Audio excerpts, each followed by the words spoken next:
Well, good morning. I'd like to add my welcome to that of Ben's. It's good to join together in the worship of God here this morning. We should be looking at John 14. I shall be focusing mainly on verses 1 to 11 as we take a look at another of the I am statements of Jesus. Have you ever been troubled? Now, I don't mean the kind of troubled feeling when your favourite football team is teetering on the relegation zone, or you see the price of Costa Coffee going up and up. I mean really troubled. That deep turmoil when you feel that everything is falling apart. Things that you once thought that you could rely on, well, they're starting to unravel. And you have that sense that everything you believed in, things that you held dear, they no longer seem secure anymore. Have you ever been that troubled? Well, if you have, or indeed that's where you find yourself right now, then our passage today has something to say to you. Because in our passage we see Jesus speaking to his disciples in the upper room as they're about to share the very last Passover meal with Jesus before he goes to the cross. And I think what Jesus wants us to know from this passage today is this: do not be troubled, but trust me, and I will take you home. Do not be troubled, but trust me, and I will take you home. Three things to hold on to when things seem to be falling apart: a comfort, a reassurance, and a promise. So let's look at the first of those. Jesus says, do not be troubled. Verse 1, Jesus says, let not your hearts be troubled. Apparently it's more accurately translated as, stop letting your hearts be troubled. And Jesus said that because he knows that his disciples were already deeply troubled. They were already starting to think that everything they thought they'd believed, well, it was now no longer as secure as they once thought. And he turns to them and basically he says, it's okay. I know you're troubled. I know you're concerned, but there's no need. It's okay. The thing is, why were they so troubled? What had gone wrong? Everything had seemed to be going so well. And now as they met together in that upper room, things seemed to start to unravel. Why was that? Well, we can find the answer to that as we look through the Gospels at the different accounts of that night, of that particular evening in the upper room. And you could say it all started when Jesus was reclining at the table, eating with his disciples. And he tells them that one of them is going to betray him. One of the men who was sitting there eating with him that night will betray him. Can you imagine how that must have shaken the disciples? Can you imagine the tension in the room after hearing that? And the disciples start wondering, well, who's it going to be? And they start to distrust one another. They even start to doubt themselves. Because apparently each one of them, one by one, go to Jesus and ask, is it I, Lord? Will I be the one who's going to betray you? Somehow deep inside, they could at least conceive the possibility that it could have been them. That's a striking thought, isn't it? And it's strange, isn't it, how when things get tense, arguments tend to break out, don't they?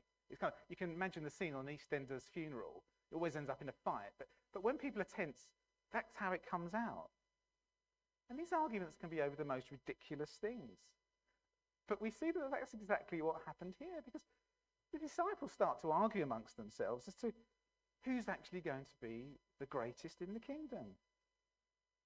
That's what they're concerned with. They start to argue. But the whole thing Well, it comes to a head when Jesus tells them that actually he's going to go away. He tells them he's going to leave them. And the disciples just can't get their heads around it. They don't understand what's happening. They thought he'd come to rescue his people, but now he's leaving. And at that point, the tension seems to boil over, and it just gets too much for poor Peter, poor impetuous Peter. And he leaps up and he says, "Lord, why can I not follow you? I will lay down my life for you." But of course, as we know, Jesus' response to Peter is a sobering one. Because he says, "Despite your bravado, Peter, rather than laying your life down to me, you will deny that you ever know me." And I wonder if later on, if Peter was ever embarrassed by what he said to Jesus that evening. Do you think he ever cringed at the thought that he actually said to Jesus that he would lay down his life for Jesus, while all the time Jesus was saying to him that it was Jesus who was about to lay down his life for Peter? There's confusion, betrayal, denial, arguments. And now Jesus tells them he's going to leave. Of course they felt troubled. But Jesus just said, "Stop being troubled." It was looking like the disciples' world was about to fall apart, but Jesus just says, "Stop being troubled." And he says that because Jesus' death on the cross wasn't going to be the end. Rather, it was a stop-off on the way to his final destination. He was going home to his Father. They were fearing the loss of Jesus. They were fearing what would they do without him. But Jesus says, "Don't be troubled, but trust me, because I am going to do something amazing." And that's my second point, because Jesus says, "Trust me." My dad died when I was a young man. He had lung cancer for years of smoking roll-up cigarettes. And at the age of 74, we were told that he had weeks to live. But it just so happened that around that time, it was my mum and dad's 40th wedding anniversary. And so we asked the doctors if Dad could come home for one evening, for a meal together as a family, to celebrate their anniversary. And the doctors agreed. And my sister and I took it upon ourselves to prepare a steak dinner, partly because it was his favourite, but because it was going to be our last meal together as a family. And we naively imagined that it would be a lovely evening. But honestly, it was a nightmare. It has to be one of the worst nights of my life. The whole evening was a blur. I couldn't think straight. Everything went wrong. And it was so painful.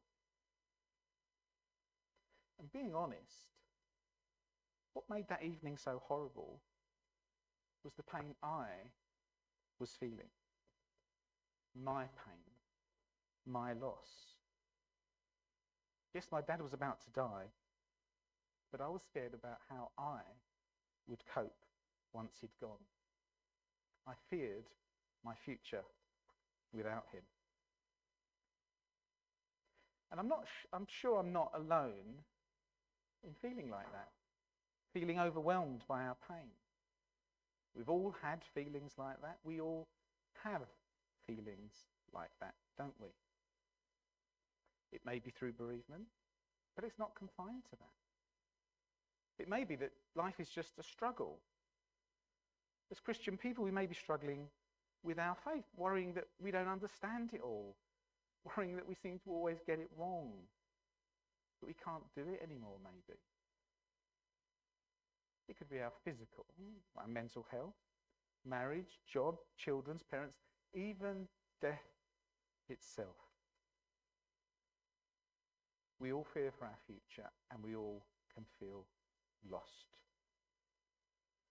We struggle to believe that anything is ever going to be okay again. And our trust in the future gets eroded. So can you imagine then how the disciples felt that evening? What was going to happen to them now? How were they going to cope without Jesus?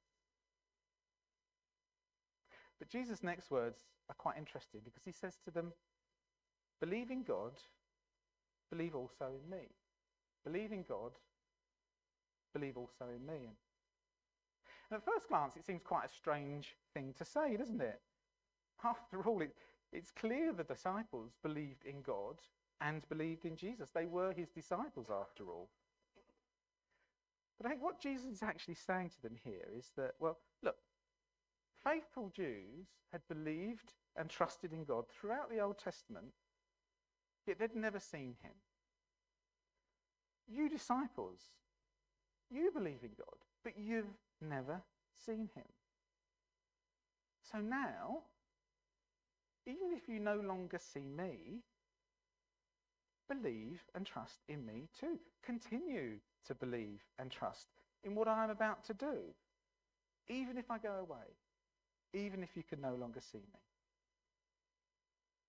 But that's so hard for us, isn't it?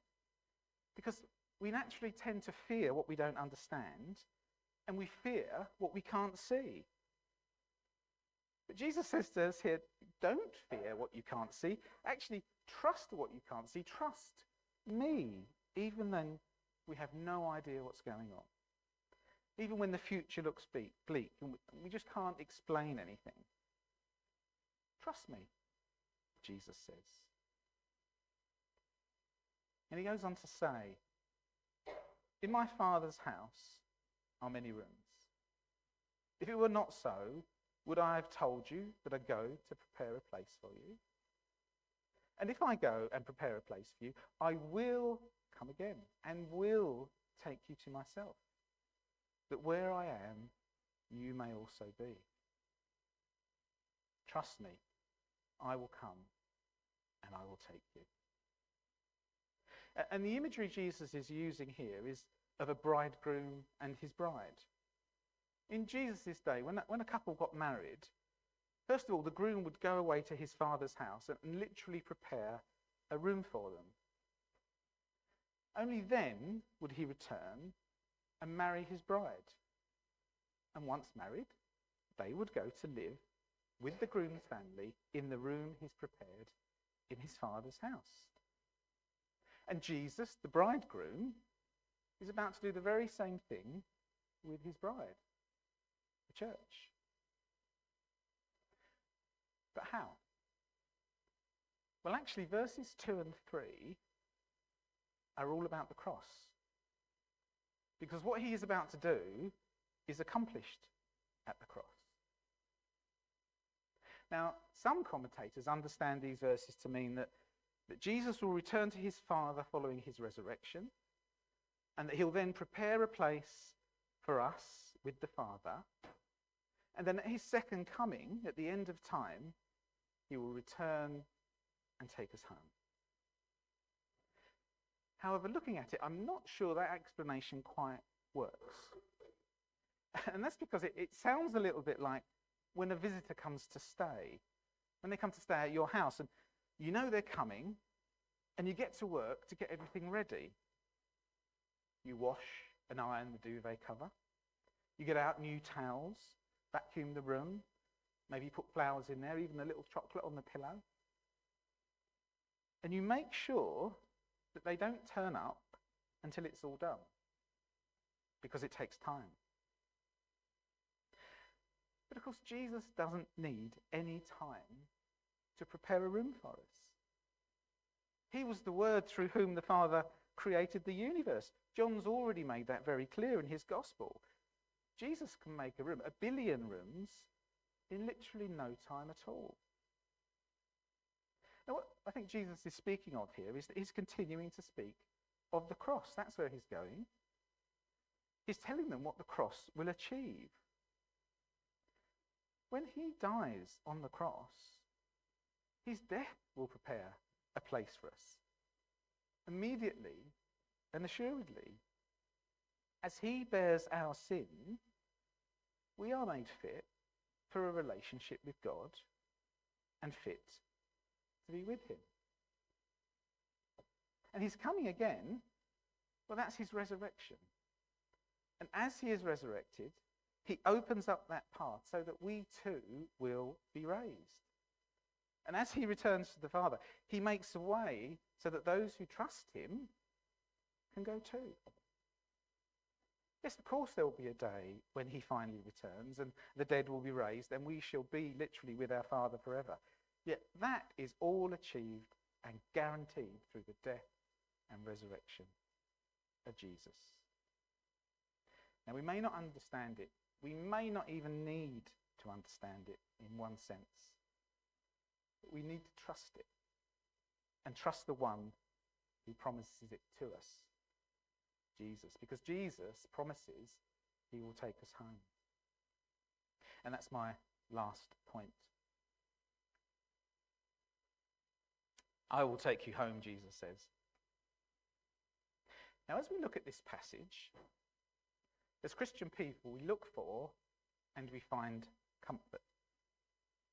As Christian people, we look for and find reassurance. In fact, there's many who have said that this is the most comforting passage in the Bible.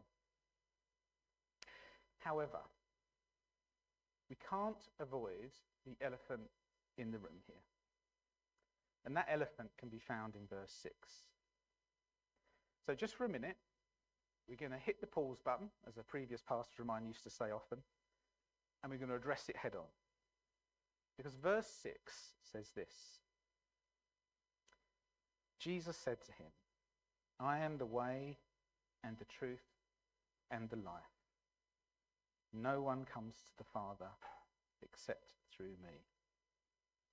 No one comes to the Father except through me. Now, Annette and I used to live in Brentwood for many years, and Brentwood's a nice enough place. However, one of the most embarrassing things about living in Brentwood was Towie, that dreadful TV programme, The Only Way is Essex. And the thing is, and I hate to tell Arj and Amy and all the other characters that appeared in that show, it's not. As much as I love the county of my birth, Essex is not the only way. It just isn't. But Jesus says here, he is the only way. He is the only way to the Father. And the reality of that statement has to be, if Jesus is the only way, then faith in him, the Christian faith, has to be the only true faith. And it also has to mean that if Jesus is the only way, then all other faiths have to be false. And for many people in the world today, that claim is at best arrogant and at worst tantamount to a hate crime. How dare us Christians claim that our faith is the only true faith, they say? How dare we? The world will tell us that we live in a pluralistic society now, that all religions are equally valid, all religions are equally true, and that they all lead to God. George Bernard Shaw once famously said that faith, or religion, is like a mountain where a higher being lives at the very top, and that every world religion is just another different path up that mountain, all different, yet all ending up at the top. But the thing is, simple logic can tell us that this can't actually be true. See, the Christian belief that God came to earth as a man is simply blasphemy with a Muslim.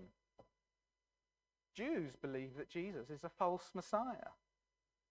Islam, Hinduism, and other religions claim that our progress towards God and our acceptance by him depends on our actions, our works and deeds. Yet the Bible says that that can't be true. None of that will get us to God. So if the world's major religions disagree with one another, how can they all be true? Well, the answer is they can't. And so, as Christian people, we shouldn't be afraid of making that claim of Jesus. Yes, of course, we must do so with love and compassion for our friends who have different faiths. But we can't avoid it. There are about 18 platforms at Liverpool Street Station, I think. All the trains look the same. They all line up with one another, and they all point in the same direction, out of that tunnel at the end. To the casual observer, they all look like they're going to the same place. However, if you wanted to get home to Chelmsford, but you got on a train at platform 4, say, well, you're not going to get home, are you? Because the Chelmsford train leaves from platform 16 or 17. The train you're on will probably end up in King's Lynn or somewhere like that.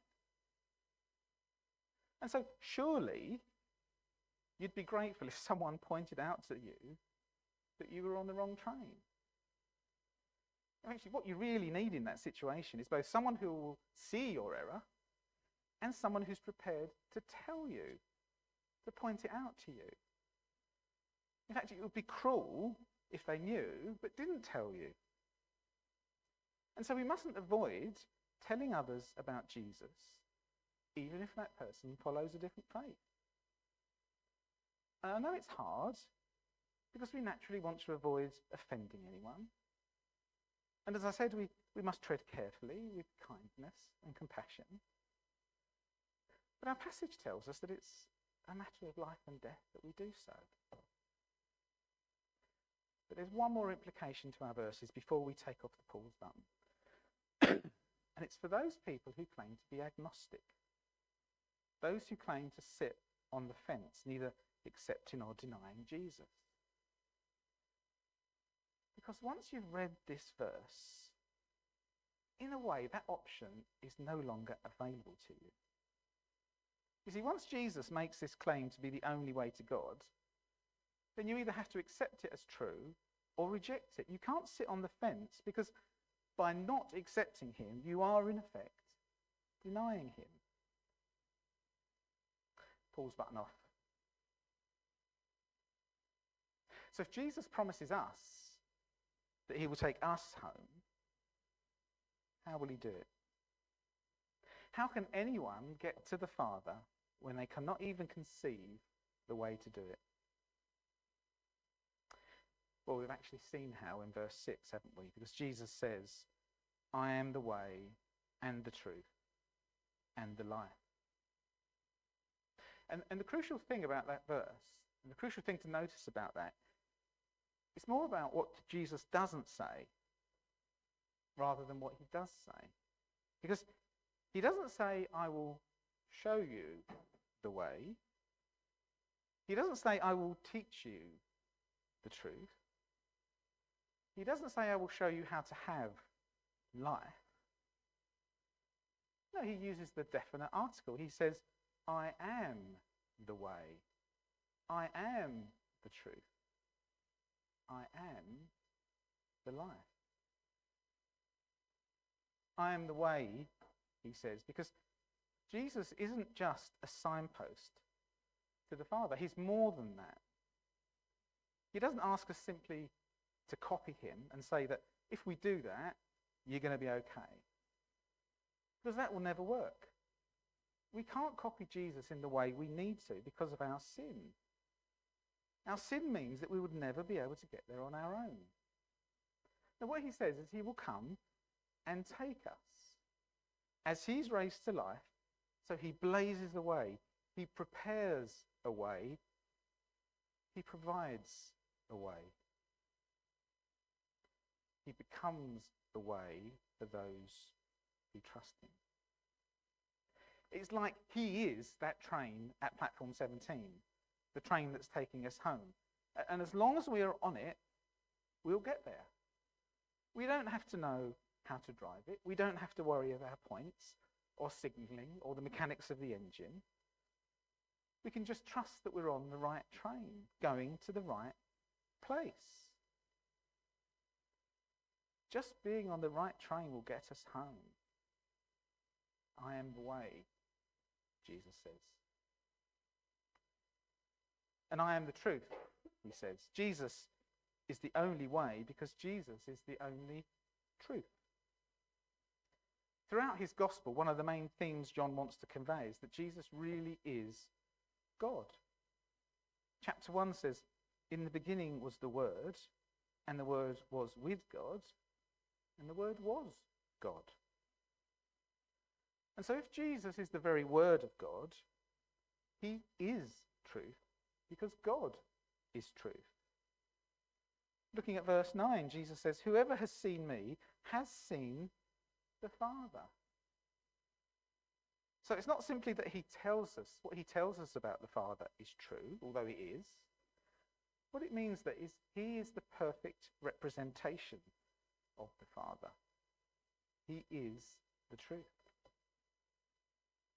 And I am the life, he says. Because if Jesus is truth, he is life. Because only he can bring us life. Medical science seems fixated on extending our lifespan, doesn't it? On finding ways to cheat death. But it can't. Science has no answer to death. But Jesus says, trust in me and you will find the answer. Trust in me and you will find life, new life. And not just life after death, but life before death, right here, right now. If you trust in me, he says. A life filled with joy and peace and love. And beyond that, life ever after with the Father. I am the way, the truth, and the life, says Jesus. But of course, what does that actually mean for us? What are the implications? Well, it simply means that we need Jesus. Now, I know that can sound corny, and there is much more to say, and there's much more to understand. But the fundamental truth is our need for Jesus. We don't need to understand fully how it works out. We don't need to fully understand the most complex theological concepts. We don't need to have all the answers. We just need to recognize that we need Jesus. And yes, a growing understanding of God is an important part of our spiritual growth. And we achieve this through strenuously and faithfully studying scriptures. But remember, John, who wrote this gospel, well, he was one of those men floundering in the upper room that very night, not knowing what was happening. But despite that, Jesus says to them all in verse 4, actually, you do know the way to where I am going. You do know the way. You know the way to where I'm going because you know me. You see, we may be feeling lost, burdened, confused, not knowing where to turn. We might find ourselves struggling with anything about our faith, thinking we just can't understand anything, thinking we know nothing. We may even be worrying that we might betray Jesus at any minute by giving it all up, by denying him. But Jesus says to us, you do know the way to where I'm going, because it's me. I am the way, the truth, and the life.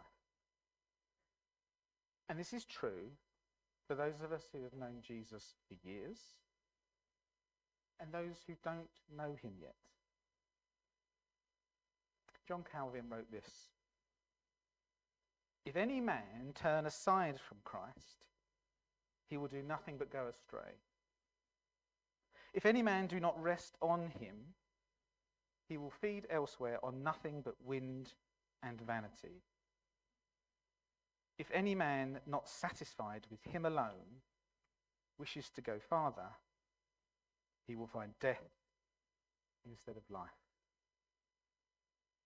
Jesus says to us today, do not be troubled. Trust in me. I will bring you home. Let's pray.